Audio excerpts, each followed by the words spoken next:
बिस्मिल्लाहिर्रहमानिर्रहीम। अस्सलाम वालेकुम रहमतुल्लाहि व बरकातुहू।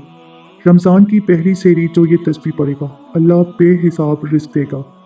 ये रिस्क नस्लों तक ख़त्म नहीं होगा इंशाअल्लाह। नाज़रीन, रमज़ान की पहली सेहरी जो बंदा ये तस्बीह पढ़ते, अल्लाह पाक इतना ज़्यादा खुश होते कि उस बंदे के रिज़्क में फराही कर देते, उसके थोड़े से रिज़्क में भी बरकतें डाल देते, उसका तंग रिस्क जो है वसी कर देते।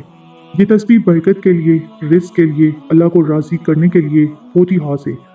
ख़ास तौर पर सहरी के वक्त जो बंदा ये तस्बीह पढ़ेगा तो इंशाअल्लाह दौलत से मालामाल होगा। सहरी के वक्त की फजीलत के हवाले से हज़रत अनस बिन मालिक रज़ी अल्लाह तआला अन्हु बयान करते हैं कि हज़ूर नबी अकरम सल्लल्लाहु अलैहि वसल्लम ने फरमाया, सहरी खाया करो क्योंकि सहरी में बरकत है।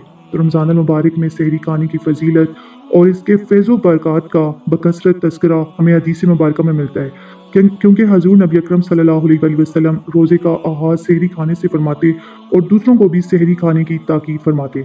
सहरी से मुराद वो खाना है जो इंसान रात के आखिरी हिस्से में तनावल करते हैं और इसे सहरी इसलिए कहा गया है कि रात के आखिरी हिस्से को सहर कहते हैं और ये खाना इसी वक्त में खाया जाता है। सहरी के हवाले से बाज़ लोगों का अमल ये होता है कि वो सहरी को सुन्नत और बाइसे खैर व बरकत समझते ही नहीं और वो बगैर सहरी के ही रोज़ा रख लेते हैं और फ़खरिया अंदाज में कहते हैं कि मैंने आज बिन सहरी के रोज़ा रखा हुआ है, या दरमियान रात में सोने से कबल खा लेते हैं और इस पर सहरी का इतलाक़ कर देते हैं। या तो उन्हें ये अंदेशा होता है कि वो अही रात में उठ नहीं पाएंगे, या उन्हें नींद इतनी अजीज़ होती है कि सहरी की बरकत से महरूम हो जाते हैं, या सहरी की बरकत और इसके फ़ज़ाइल का इल्म उनको सिरे से होता ही नहीं। तो इसलिए सबसे पहले तो ये जान लेना चाहिए कि सहरी नहायती खैर व बरकत का बाइस अमल है, इसलिए सहरी आखिरी वक्त में सहर करना चाहिए। अगरचे थोड़ी मिकदार में सुन्नत पर अमल के लिए सहरी में कुछ खा लिया जाए, लेकिन सहरी की बरकत और फजीलत से महरूमी ये बहुत बड़ी महरूमी है। आप सल्लल्लाहु अलैहि वसल्लम ने फरमाया कि मेरी उम्मत की बेहतरी सहरी के अमल में।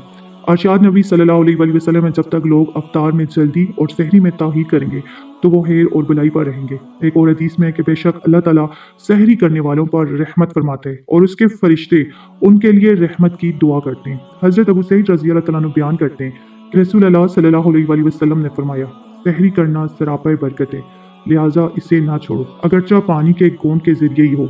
अल्लाह और फरिश्ते सहरी खाने वालों के लिए रहमत की दुआ करते हैं।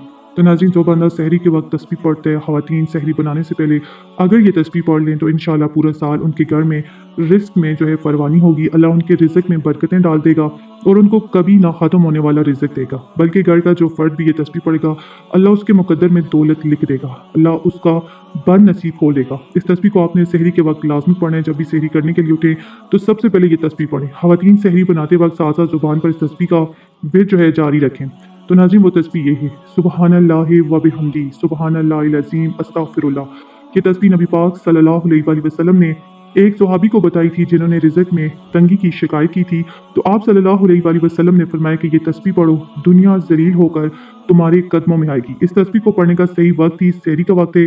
तो रमज़ान में हर कोई सहरी के लिए उठते हैं, तो इस तस्बीह को आप लाजमी पढ़ें। इंशाअल्लाह आपके घर से रिज़्क की तंगी दूर होगी और घर में रिज़्क की रेल पैल शुरू हो जाएगी इंशाअल्लाह। तो आप इस अमल को लाजमी करें, इसे शेयर करें, वीडियो को लाइक, चैनल को सब्सक्राइब करें। जज़ाकल्लाह।